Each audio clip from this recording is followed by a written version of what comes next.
Bill number 44, Police Offences Amendment Begging Bill. Being invited to join the round table. Members of Parliament just passed that motion. Order of the day number 11, Police Offences Amendment Begging Bill, second reading. Thank you. Okay. Mr Deputy Chair. The Honourable Ms O'Connor, Leader of the Greens, and Member for Clark. Thank you. I'm in a good mood today, so I've got everything right. Thank you, Mr Deputy Speaker. I move that the Police Offences Amendment Begging Bill 2018 now be read for the second time. Mr Deputy Speaker, it is hard to believe that in 2018 begging remains an offence in 5 jurisdictions in Australia, including Tasmania. This is an antiquated offence that has no place in a contemporary, informed and just society. The introduction of begging crimes has traditionally been justified as a mechanism to prevent more serious crime. Historically, begging has been suggested to be associated with laziness and moral shortcomings, which would inevitably lead to criminal behaviour. So the thinking was at the time. Mr Deputy Speaker, this legal provision is ripe with the judgment of a classist society. It clearly is no longer relevant in our society.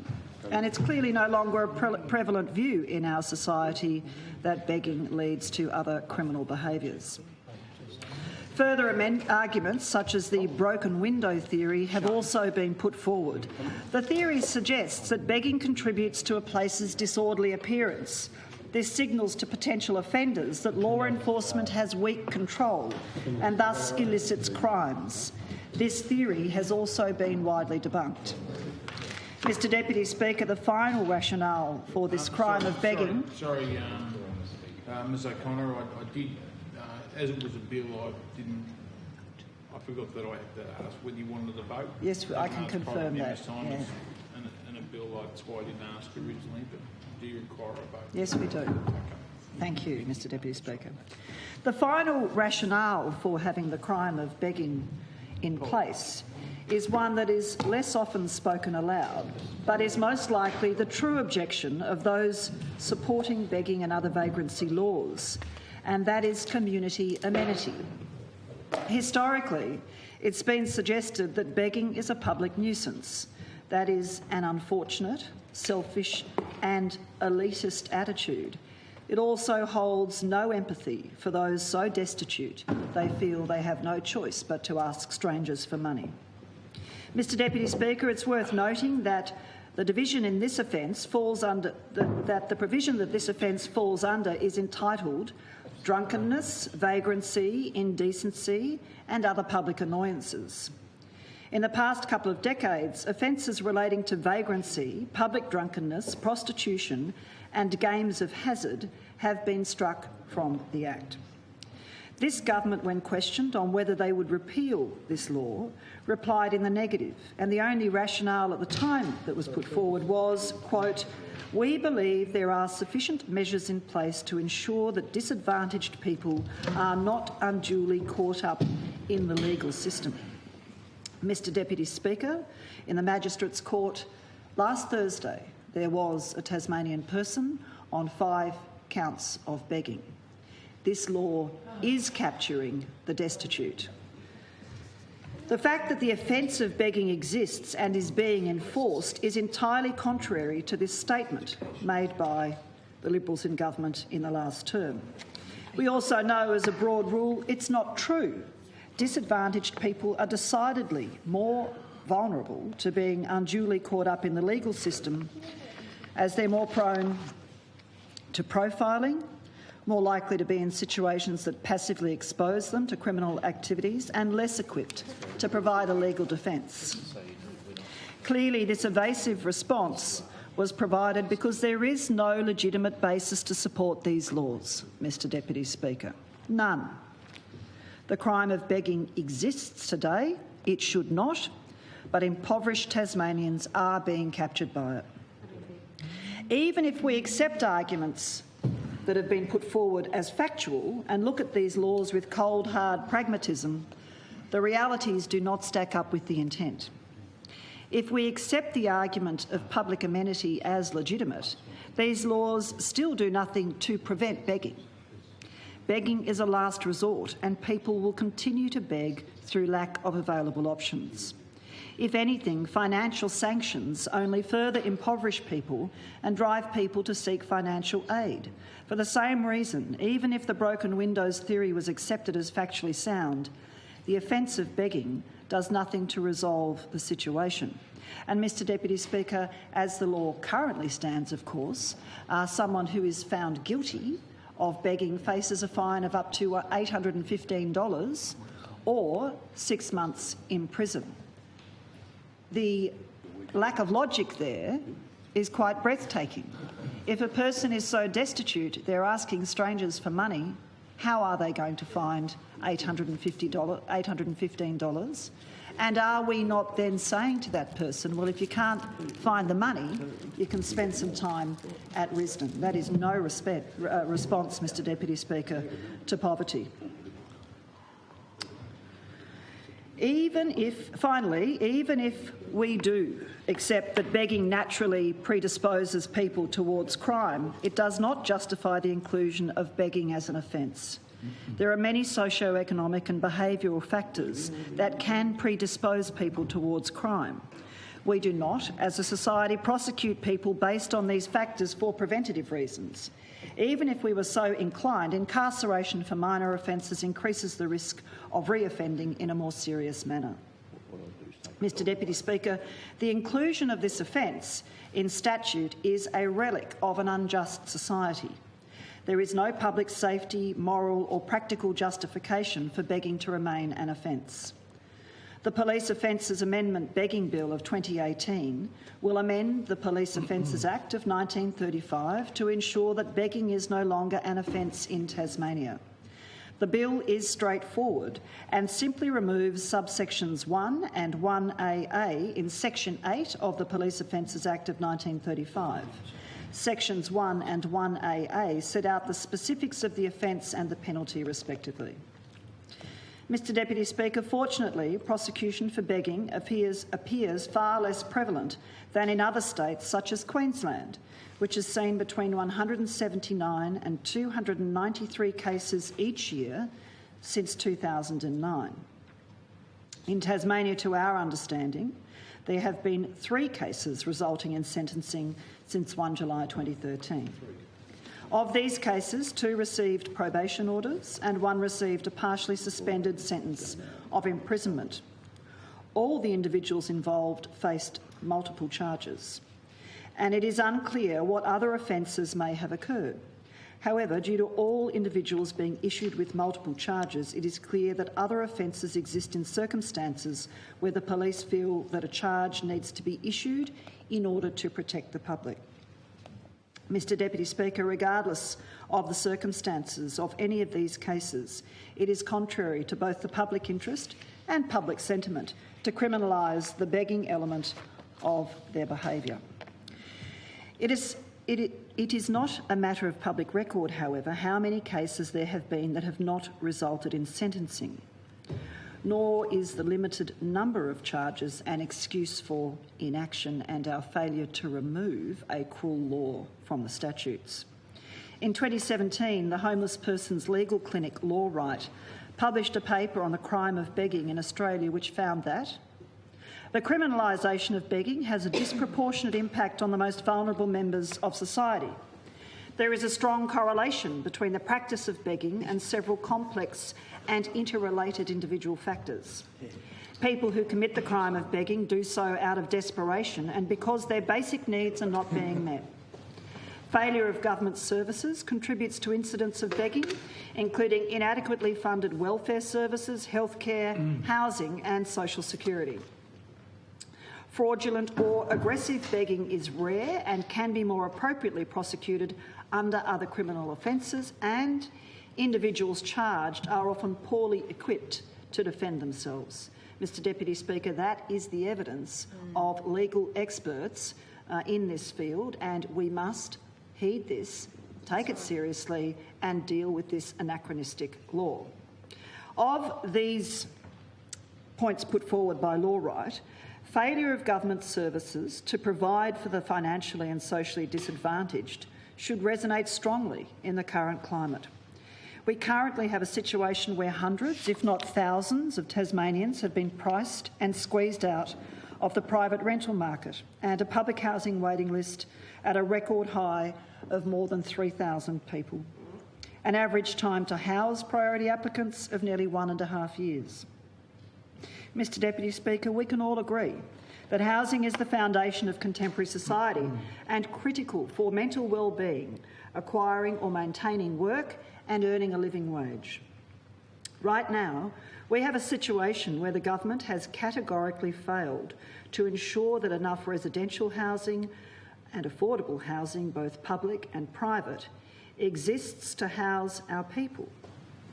It's a government which has shown itself to be willing to fine or imprison people for begging. Mr Deputy Speaker, every member of this House will be familiar with correspondence from people who have not been able to access government services and who are desperate.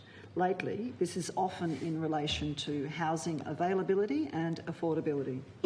Likewise, every member of this House would have experience with people who feel that nobody cares about them or their circumstances.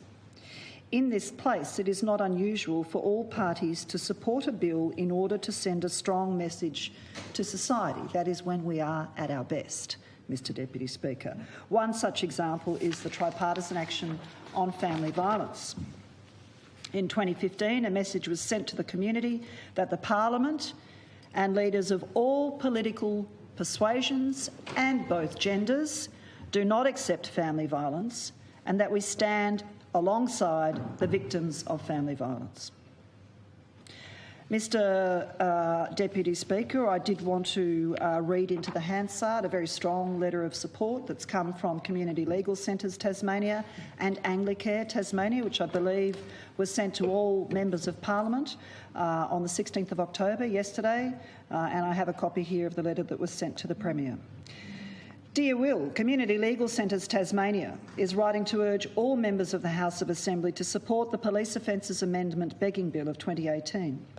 We strongly believe that homelessness and poverty cannot be addressed through the criminal justice system and call for the adoption of a more humane approach. Police Offences Act of 1935 Tasmania, currently Section 8 of the Police Offences Act of 1935, makes it an offence to beg, relevantly providing that a person shall not in a public place beg or expose wounds or deformities, or place himself or herself or otherwise act so as to induce or attempt to induce the giving of money or other financial advantage, or instigate or incite another person to do any of those things.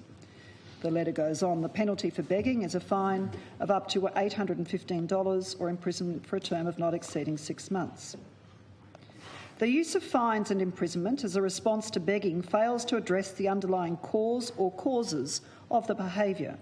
Research carried out by a number of Australian organisations indicates that people who beg are among the most marginalised, disadvantaged and disenfranchised in our society.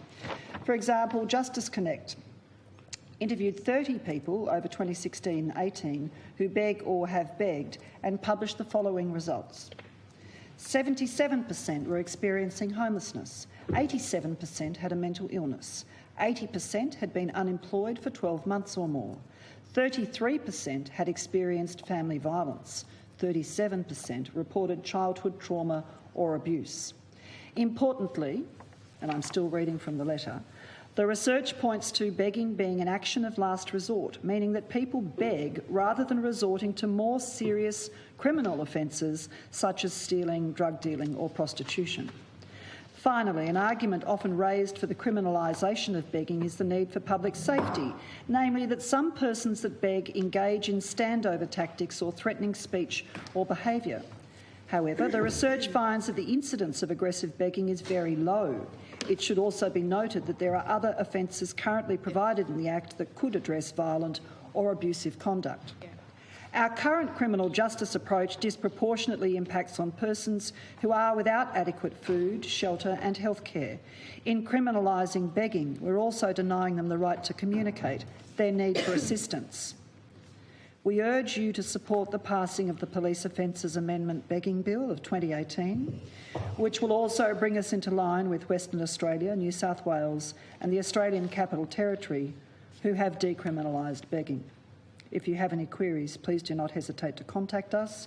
Yours faithfully, Benedict Bartle, Policy Officer, Community Legal Centres Tasmania, and Dr Chris Jones, CEO of Anglicare Tasmania. And I would like to thank the Community Legal Centres Tasmania and Anglicare for their support for this amendment bill.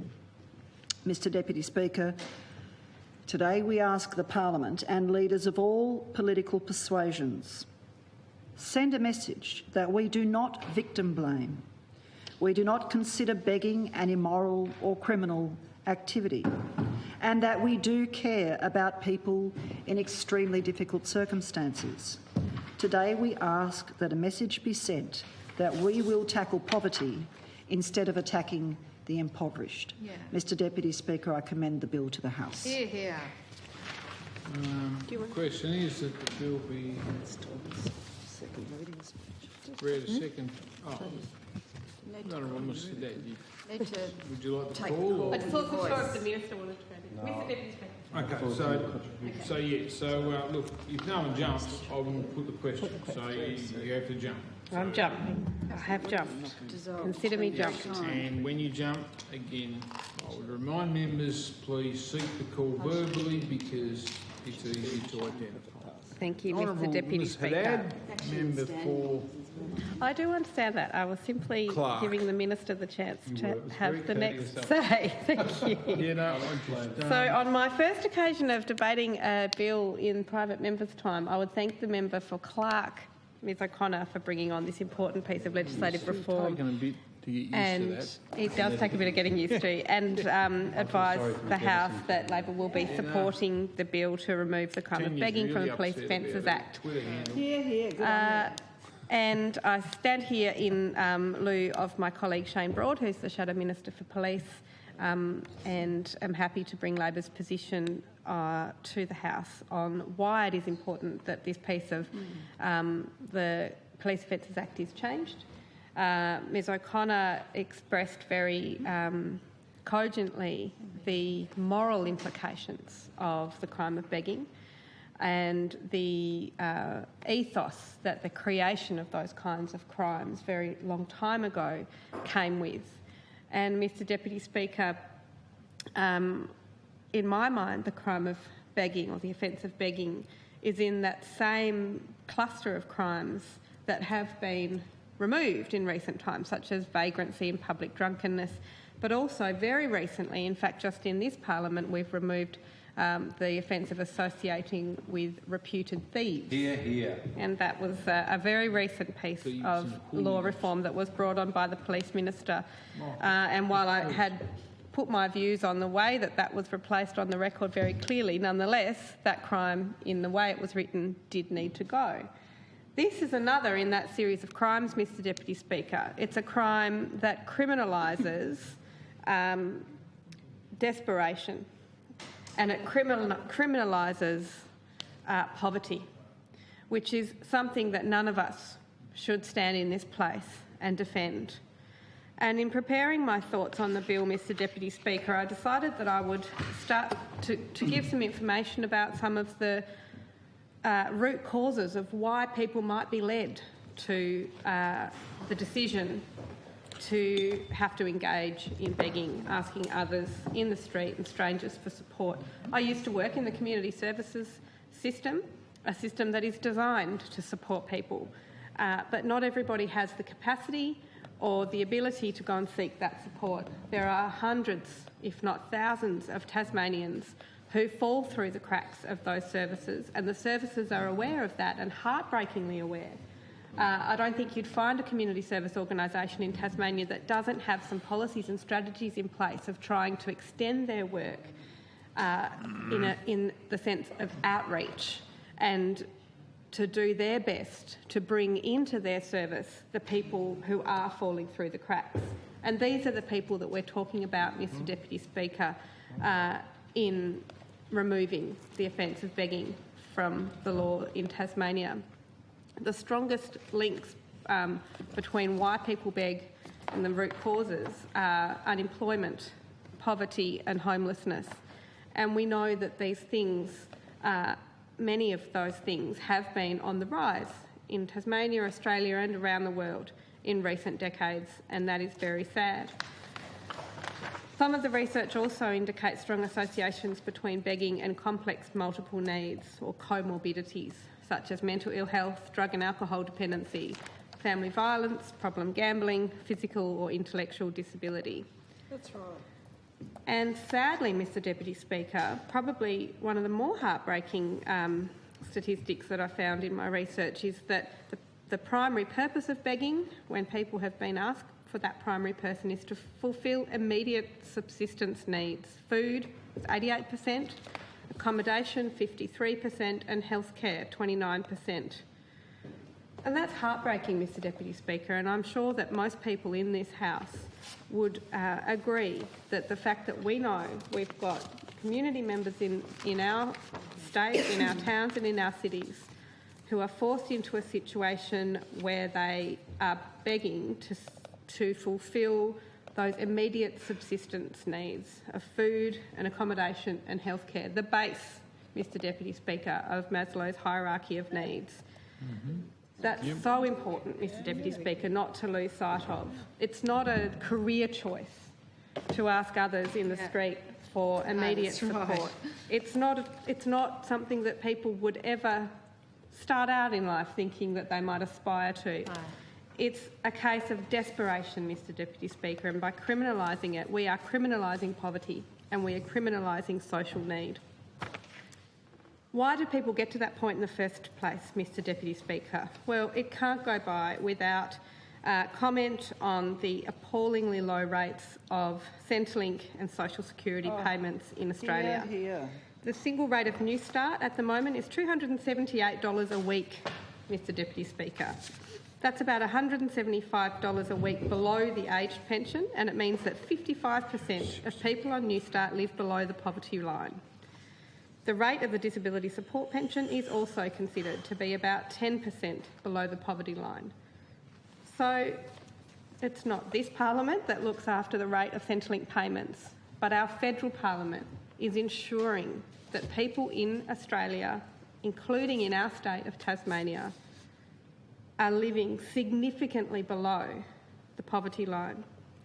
Single people on New Start can receive an extra $67 a week in rent assistance if they rent privately, but Anglicare's housing affordability snapshot released at the end of April this year showed that there was not one property anywhere in Tasmania that was affordable for a single person on New Start.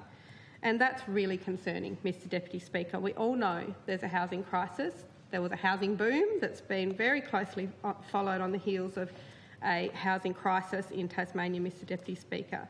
And the fact that a single person on New Start earning $278 a week with a possible rental boost of $67 a week could not afford any house in Tasmania. Now, all of those people are not homeless, Mr Deputy Speaker, but they are living in acute housing stress. In fact, Mr Deputy Speaker, I had some comments about housing stress. It's a big number. Okay. I'll get to it. I'll just continue on in what I've written. There are other frustrations, of course, for people who are receiving social security benefits. One of the serious problems with the way that social safety net is administered also push people into poverty, into homelessness and in some instances to begging. And these include difficulties in accessing Centrelink via telephone, the cost of calling, the waiting times, the hours that people spend on the phone, the high call disconnection rate, i.e. people can wait for hours and then have their call cut off, and often difficult interactions. Now, I have utmost respect for people who work in Centrelink. I've worked alongside people who work in Centrelink as an advocate for people for many years, and I understand the difficulty of the job that they do, but I also absolutely understand the difficulty of the clients who walk into those offices or phone those call centres, who so often, Mr Deputy Speaker, have given every piece of information that they could to Centrelink, every pay slip, every piece of information about their expenses, every bit of information about the ages of their children, their partner if they have one, and their income, and yet they can still find themselves having accrued a Centrelink debt through no fault of their own. And those debts are often immediately due and often go into the thousands of dollars, Mr Deputy Speaker, and that's an absolutely frightening situation for any person on a low income to find themselves. Mr Deputy Speaker, income and wealth inequality is at historic highs in Australia, and it's also above the OECD average. People in the top 20% of income earners receive on average 5 times as much as the income of the people in the bottom 20%. The top 20% of wealth holders have 100 times as much as the bottom 20% and approximately 3.5 times as much as the bottom 50% combined. Income inequality has sharply increased since the 1980s, Mr Deputy Speaker, and continues to rise. Wealth inequality, which has also increased markedly in the 4 decades, continues to rise also. Between 2003 and 2016, the average wealth of the highest 20% in Australia rose by 53%, and the average wealth of the lowest 20% declined by 9%. In other words, not to fill people's heads with statistics and numbers, the rich are getting richer and the poor are getting poorer, Mr Deputy Speaker, and that's not a community that any of us should aspire to continue living in and supporting. It's so exponentially worse. It is. It is. It really is. And the other thing that people often lose sight of is that it's expensive to be poor, Mr Deputy Speaker. Things cost you more when you're on a low income. It's if you get to the point where you haven't paid a bill and you have a premium hit on top of that bill, it costs you more, Mr Deputy Speaker, than it does if you can just whip out your credit card and pay that bill the minute it hits your postbox. It's heartbreaking that we have people not only earning some of the lowest incomes in the OECD, but that breadth, that distance between the rich and the poor continues to grow, Mr Deputy Speaker.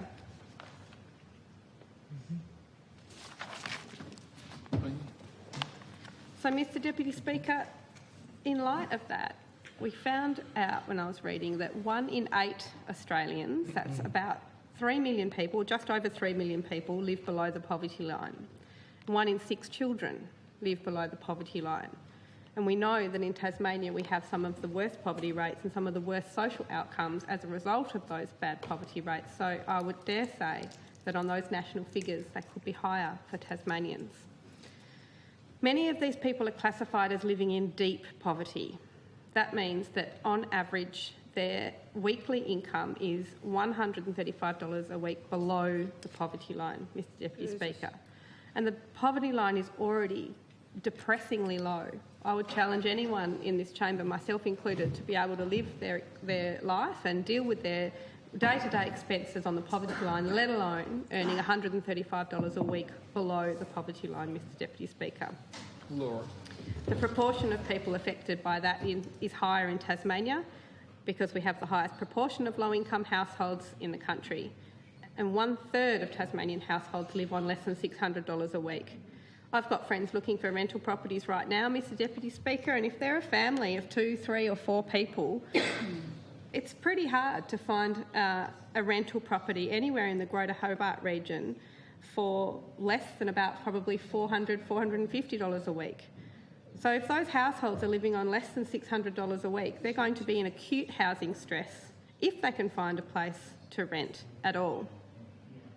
Mr Deputy Speaker, I spoke about some of the key reasons that people beg. We talked about food and housing and healthcare, that bottom layer of the hierarchy of needs that we all need to fulfil in our lives. And what we also know is that having access to secure and affordable housing is a key determinant for all other areas of our social well-being. Having access to affordable housing affects our health and our mental health outcomes, our opportunities for employment, our opportunities for education, and our opportunity to access community support networks and government support and social services. For children, the lack of a sense of security and a settled identity of having a roof over their head has negative effects such as early childhood brain development effects, social development through an inability to participate in some activities with their peers, and often poor educational outcomes. And that's nothing to do with those kids, Mr Deputy Speaker. That's nothing to do with those kids' parents. That is simply down to the fact that they've been born into a time where they are experiencing poverty, Mr Deputy Speaker, and that's not something any of us should be proud of. So, housing stress I spoke about, Mr Deputy Speaker. 10% of Tasmanians are classified as living in housing stress because it's not unusual for Tasmanians who receive income support to spend more than 75% of their rent on income. So while it might be 10% who are classified as living in housing stress, 75% of your income is acute housing stress, Mr Deputy Speaker. I think the national APOS figure is something around 30 or 35%. If you're spending more than that on your rent, Mr Deputy Speaker, you're deemed to be in housing stress. If we know that it's not unusual for Tasmanians to be spending 75% of their income on their rent, that's acute housing stress, Mr Deputy Speaker. And on any given night, there are approximately 1,500 homeless people in Tasmania, many of whom are sleeping rough, and that includes 300 children. Mr Deputy Speaker, as I said at the beginning of my contribution, there are a number of social support agencies who are funded to provide services to people who need them, including people who are experiencing extreme poverty. But there are so many that fall through the cracks. And despite best efforts of those agencies to outreach to communities who are slipping through the cracks, there are sadly still many who do. The latest Australian Consumer Community Sector Survey showed that 80% of frontline agencies are unable to meet demand with their current level of resourcing. Cuts imposed by the federal government in the now infamous 2014 budget have not been reversed. The survey also found that 87% of providers were expected to deliver services under a contract or funding agreement that was yet to be finalised. 62% reported that they had not extended staff contracts due to funding uncertainty. 35% had delayed recruiting staff, and 34% had delayed filling vacancies. So, Mr Deputy Speaker, what this tells us is not only are people slipping through the cracks in not being able to even start to seek support from social support services, but even those that do manage to seek that support, so many of those people are being turned away because 80% of those frontline agencies are unable to meet demand for service under their current funding arrangements. Mr Deputy Speaker, people who do beg describe the experience as humiliating, degrading and isolating. Nevertheless, they feel they're forced to do it as a last resort, and in many cases the only alternatives they can see are too unappealing to describe. This is why people who beg report that whether or not it's illegal makes no difference to whether they will continue to do so, because they feel they simply have no other choice. Research shows that almost no begging activity is aggressive, and it's therefore not the case that others are harmed as a result of begging for money. Mr Deputy Speaker, I'm told that the police do want to have this offence retained, although it is rarely used. And when it is used, it's usually if there has been a case of severe harassment and chasing and the like. But, Mr Deputy Speaker, I would argue that it's our job as leaders here in Parliament to assist those people on the front line to find other avenues to charge that kind of behaviour. Yep. And if there are instances of severe harassment, chasing people through the streets, unappealing and aggressive conduct, then of course that needs to be dealt with by police, but it shouldn't be dealt with through the offence of begging. Whether or not people are actually prosecuted is only part of the problem with anti-begging laws. The threat of prosecution is enough to give police sufficient coercive power to ask people who are begging to move on. As one person described in a recent media report, I'd rather have an assault charge, to be honest. Imagine going for a job interview and having to tell them you had a criminal conviction for begging. Anti-begging legislation does not address the reasons that force people to beg for money, and it does nothing to reduce that. It doesn't address the root causes of what drives people to that unappealing decision of having to beg for money. It does nothing to address those root causes that I've talked about, like poverty, like homelessness. What it does do, however, is push some of the people in our society, some of the most marginalised people in our communities, even further to the edges of those communities. Mr Deputy Speaker, how about instead of that we work towards providing a fairer and more accessible social safety net, reducing poverty, reducing inequality, reducing homelessness, and find the money to properly fund the services that support those of us who are most in need. The question is the Honourable Minister for Health, Mr Ferguson, Member for Bass. Minister for Police. Thank you, Mr Deputy Sorry, Speaker. the Minister for Police and Emergency Management, Police, Fire and Emergency Management. Thank you, Mr Deputy Speaker. Well, I would like to say that I'm grateful to Ms O'Connor, the member for Clark, for bringing this bill to the House for consideration. The Police Offences Amendment Begging Bill 2018 proposes to amend the Police Offences Act 1935, for which I am the Minister responsible, to remove begging as an offence in Tasmania.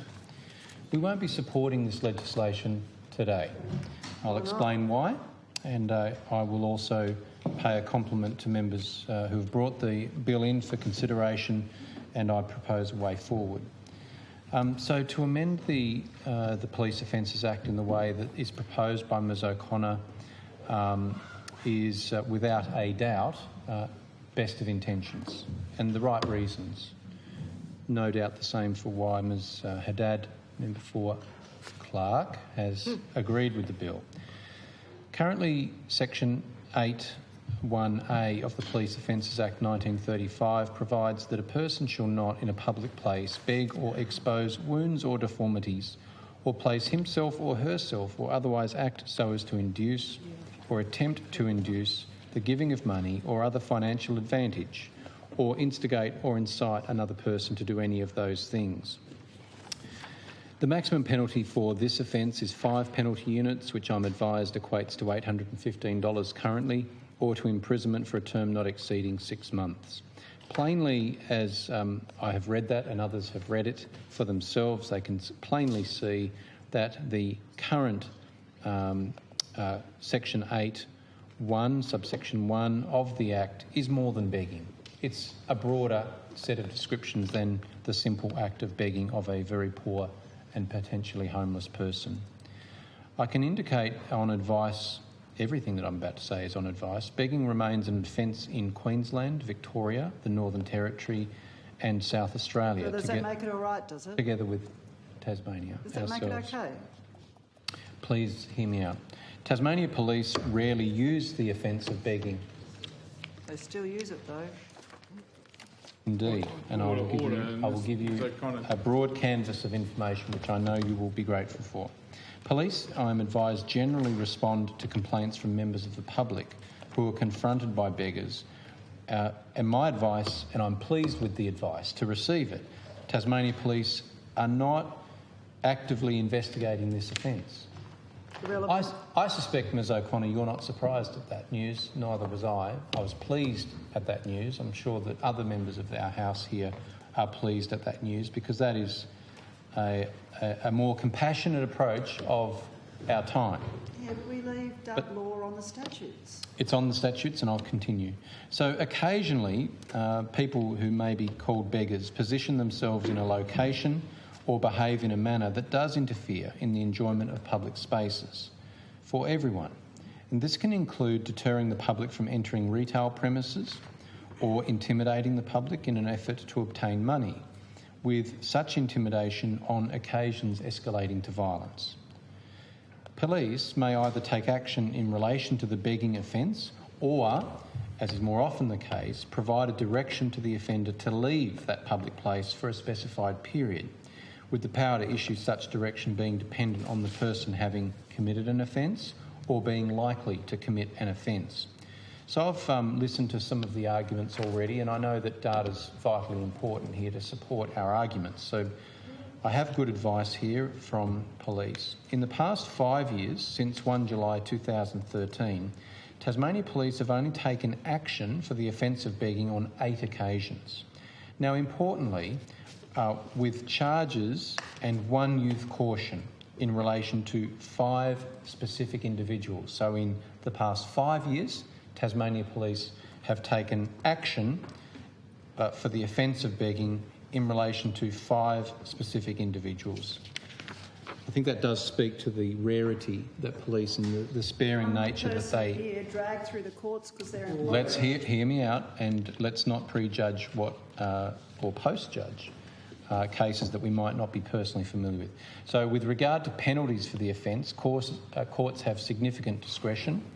Magistrates have regard not just to the circumstance of the offence, which is, I think, what a lot of our debate so far has been looking at, but also to the personal circumstances of the person appearing before them, which includes their financial position. So that's what our debate has been characterised, is around a concern for an individual person, and I share that, and the government does too. Further, magistrates are not limited to imposing just the fine or a term of imprisonment, as a simple reading of the Act might sort of suggest.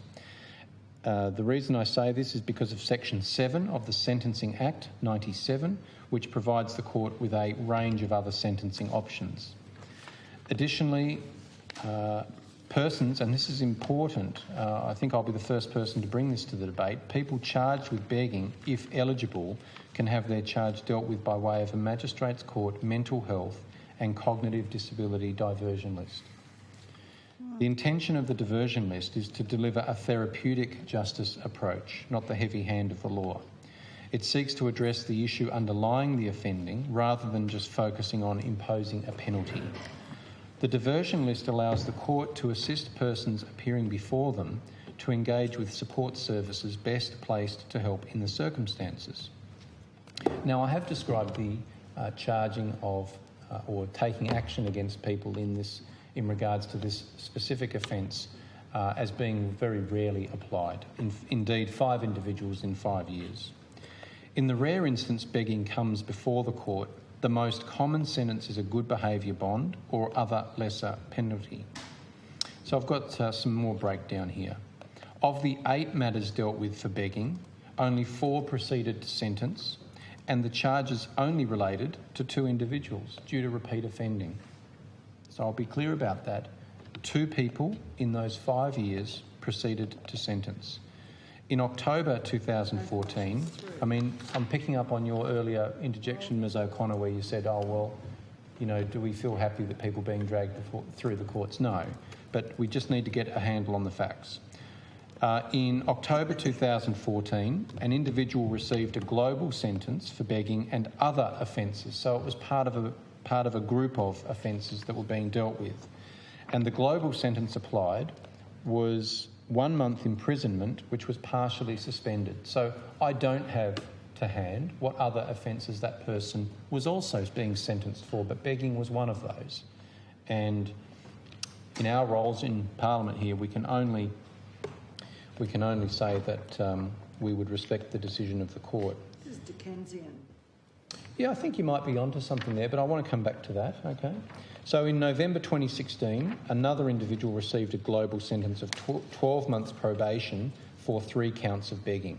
So a repeating situation. Now, remember, police have told us, I'm sharing it with you, that's very rarely applied and it's not actively investigated. So they don't go out looking for beggars to charge and drag through the courts, as perhaps once upon a time in Dickensian era.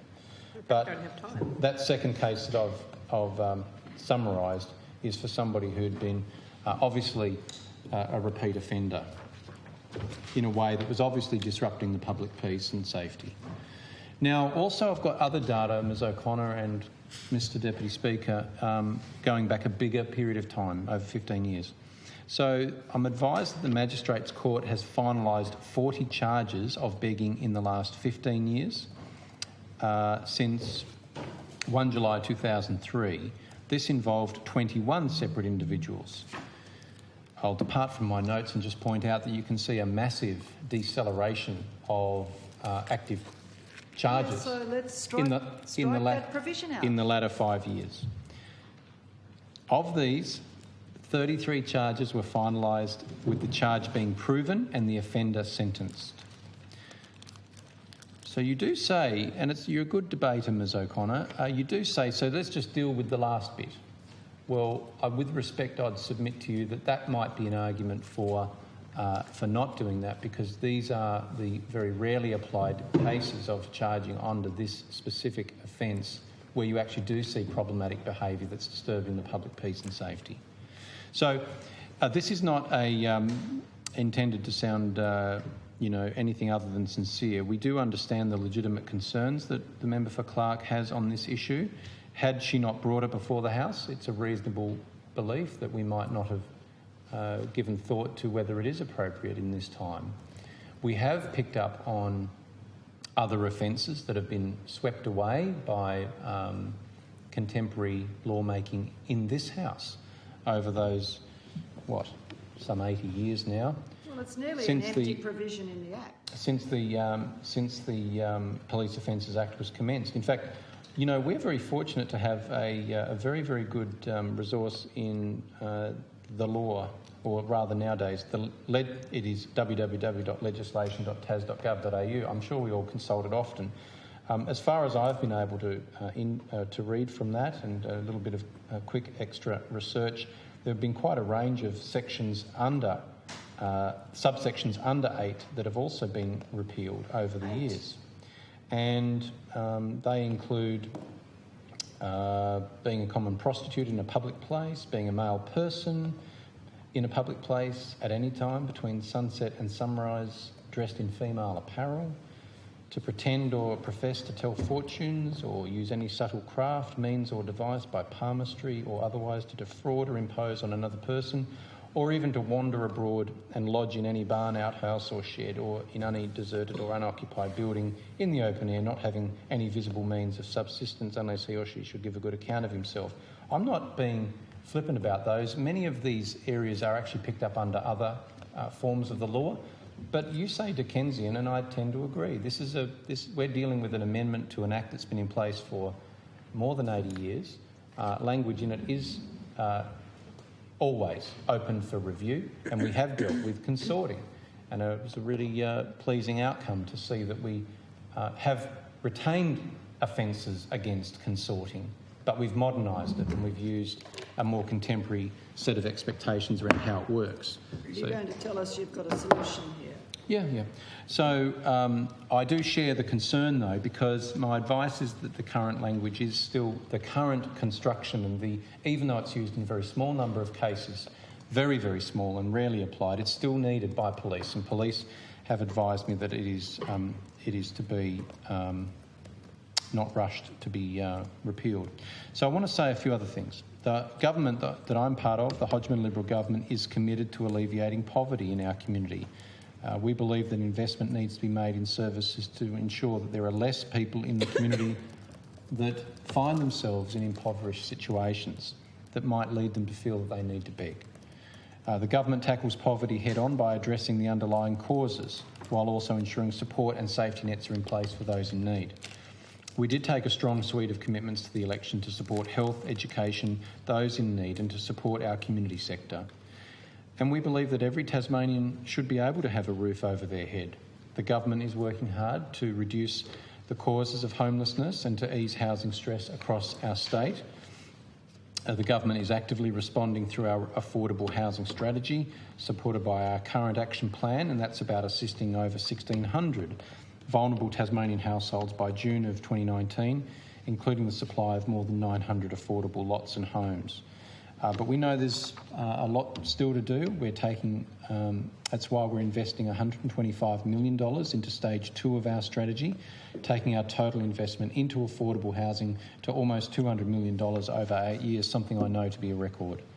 So together with Stage 1, this is delivering 2,400 homes and assisting 3,600 Tasmanians into safe and affordable accommodation. So this is about the supports that prevent people needing to fall into hard times that could be avoided. Importantly, the government has also funded the delivery of a winter support package, which has secured cabins and rooms for people in need, as well as enabling Housing Connect staff to visit and engage people at a number of sites across Hobart. I'm sure that we all are aware of those efforts. They are to be commended because while it wasn't a particularly harsh winter, every winter in Tasmania is cold and unsafe for people to be sleeping rough. Each case is unique, and Housing Connect work is hard to provide options and assistance to those in the greatest need. We know that the investment that we're making, while it is intended to target the entire housing spectrum, from crisis accommodation to social housing to helping Tasmanians buy their own home. The government also recognises a major factor here. I'm not sure if anybody's mentioned it, I guess they would have, that there's one issue that underlies homelessness and financial stress, which is very real and must be acknowledged, and that's mental illness. And under our Rethink Mental Health Plan, we're developing an integrated mental health system that provides support in the right place at the right time and in a connected way, not the siloed approach that's been the case in our state for too long. So mental health of Tasmanians is a top priority for the Hodgman Liberal government. That's why we've listened to the experts to develop our now $104 million mental health plan. And that has the support of all the right people, our key stakeholders, and it's being rolled out right now. And we're working hard to deliver a mental health system that Tasmanians deserve, that incorporates the right mix of acute, community and preventative care. And so to the point, while we actually would like to today say that we do support the intent of the bill... You're not going to.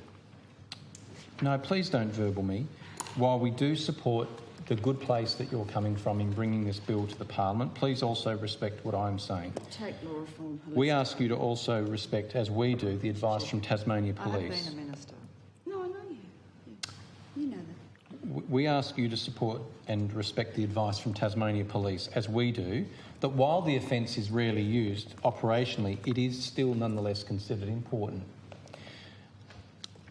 Were it not to be the case, then those even small numbers of people who are charged, they wouldn't be being charged. So we don't want to see... The advice of Anglicare and the CLCs, the advice of the social services... Let's get everybody's advice. That's the point. Yeah, so because I'm not sure... What are you proposing? I've just told you what Tasmania Police advice is, which you did not bring into the debate. I have done that for the first time. But we need to hear what you're proposing. So we're not supporting this bill today. We don't want to start seeing begging in our streets, which is against interests of all concerned. We don't want to see imposition on the increase. We don't want to damage public safety and amenity. And we don't want to see people who may feel that they need to beg to start begging and compromise their own safety. We're actually concerned for everybody involved here. While we'll be voting against this bill, unless I could persuade, as I don't think I will be able to, Ms O'Connor, to withdraw it and not proceed with it. If, as I think we will be having a vote today, we won't be supporting it for the reasons that I've outlined. But as I've previously said, we actually do share the concern of the member for Clark on the motivation for this issue. We understand that this would need a bit of work and some careful policy work, just as we've done with other reforms that have modernised old language, old-style laws from a Police Offences Act that's over 80 years old. So we're not supporting your bill today, Ms O'Connor, but I will commit, and I do make this commitment to the House, to reviewing the current offence of begging and imposition, because we've talked all about begging, but it's begging and imposition. And I will commit to reviewing the current offence of begging and imposition in the Police Offences Act, and I also make a commitment to reporting back to the House in the earliest possible time that is reasonable, and I would envisage something that I could make a commitment around doing so in the first half of 2019. Because while we may not agree today, Ms O'Connor, I invite you to not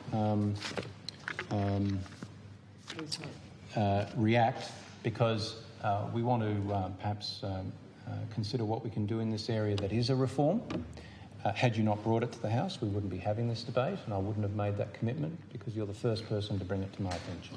So with those words, I commend the mover but can't support the bill today.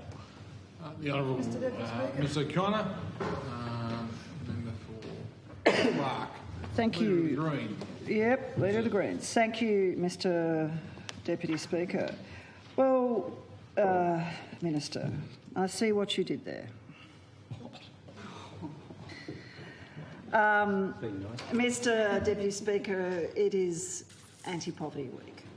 We've had acknowledgement from, in fact, the three parties in this place that there is entrenched poverty in our community. We've had acknowledgement from Labor that the current law punishes people for being poor.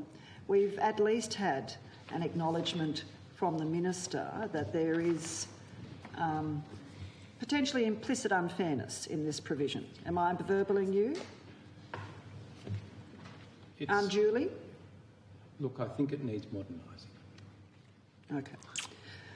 So, Minister, in the spirit of good faith, because at the very least the Parliament will deal with this issue again in this term, when the Minister reports back, I would encourage the Minister, and I understand that in this context his advice comes from the excellent people at Tasmania Police, but I would also encourage the Minister to make sure that he engages with Anglicare and the community legal centres and TASCOS and organisations like the Salvation Army who are working at the front line of poverty.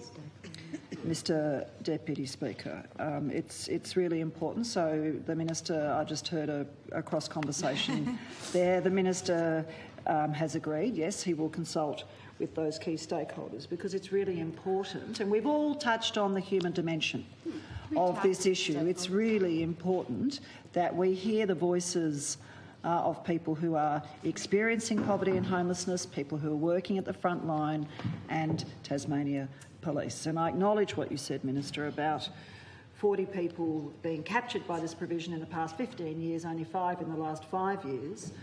It does point to a dreadfully outdated provision, which is also, as we know, manifestly unfair because it punishes people for poverty. And I acknowledge that Tasmania Police don't want to be arresting people for begging.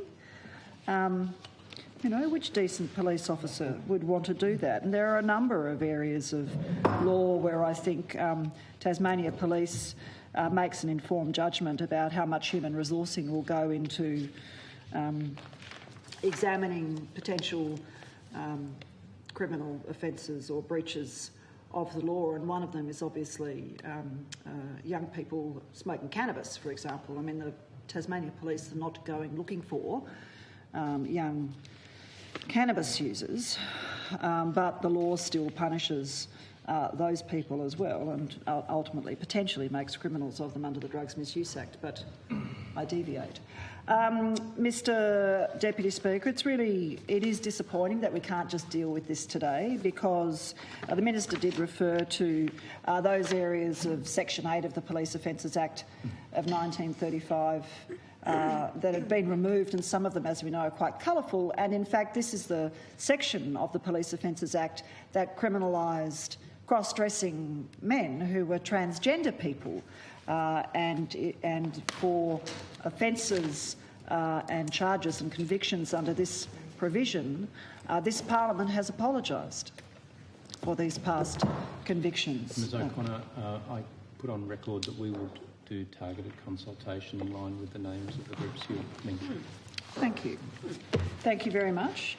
So we had hoped that the bill would pass today. We had hoped that the Speaker might use her casting vote to get this across the line, given that we knew Labor supported it. That has not panned out that way, but I look forward to the next time the Parliament debates this and commits to not punishing people because they're poor through really punitive and outdated provisions on our statutes. So I continue to commend this legislation to the House. I thank Ms Haddad for her support and, in fact, all the work that you put into your contribution. Thank you very much.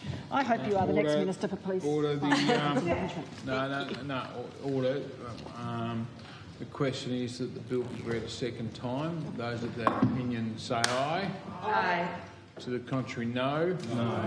The noes have it. Divide. Division required. Ring the bells.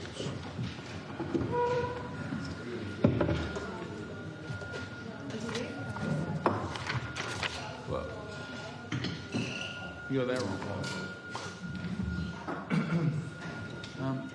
Laura. Trying to see any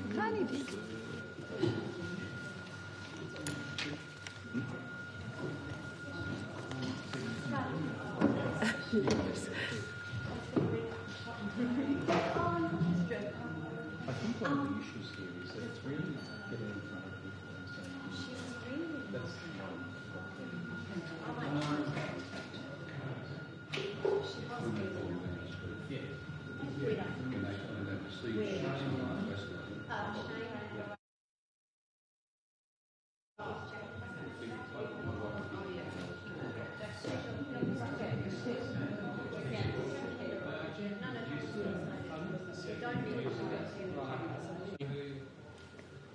I don't know.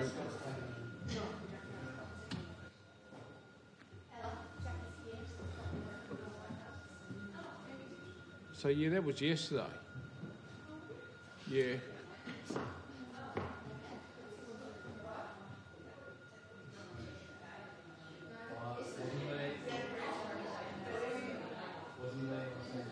I'm pretty sure, wasn't it? Jackie, that was yesterday, wasn't it? Yeah. Oh, yeah.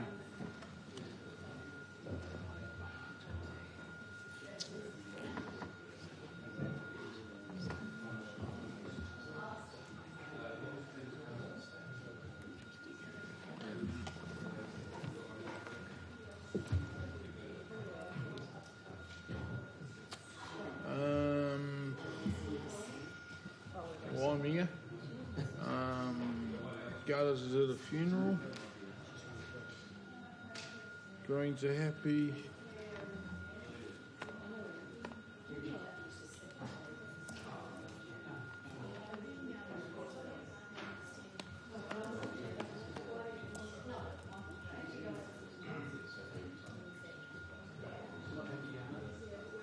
No.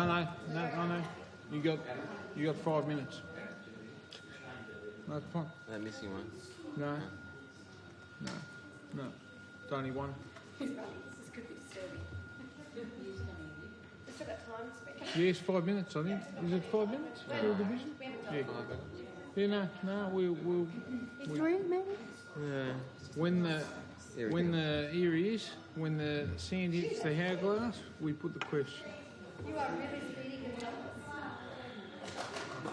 Okay, gutters out. I'm here. Okay, Whip's happy. Okay, yep. Whip's happy.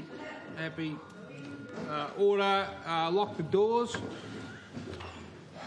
The question is that the bill be read a second time. The ayes shall pass to the right of the chair. The noes shall pass to the left of the chair. I appoint.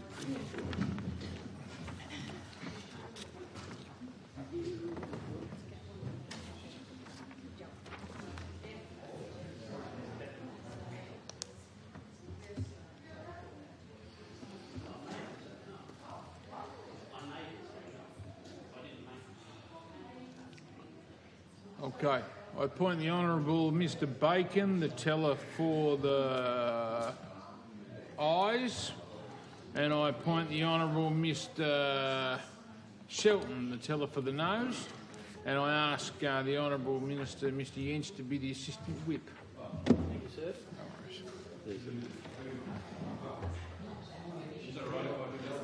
Sorry, I appoint the Honourable Mr Hitting, the Assistant Whip. 6 7 is the casting vote.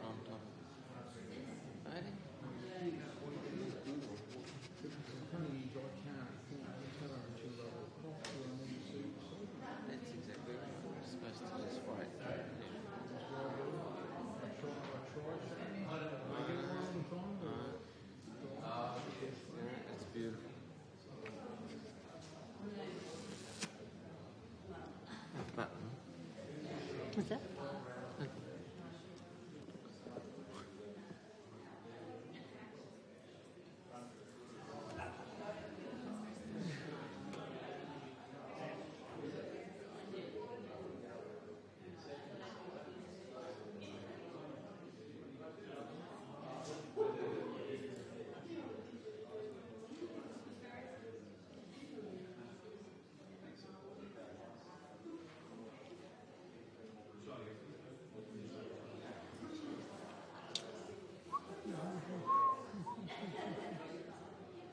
Michelle, you guys got adjournment?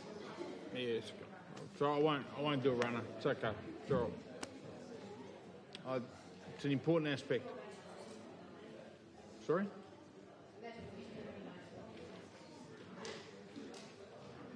Yeah. It's all right. It's no problem. Adjournments are important.